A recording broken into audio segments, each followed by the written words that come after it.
How to use Android's built-in screen recorder. First, swipe down from the top of your screen to open the quick settings panel. Look for the icon called Screen Record or Screen Recorder. If you don't see it, tap the pencil icon or edit to add it on your quick settings. Now, tap Screen Record.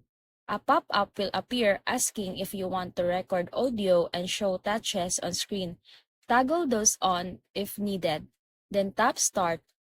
You'll get a countdown and then recording begins. Do whatever you need to capture. The recorder runs in the background. When you are done, swipe down again and tap the stop button in the notification.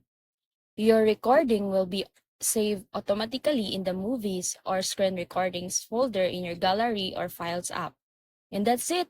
You've just recorded your Android screen fast, simple, and built right into your phone.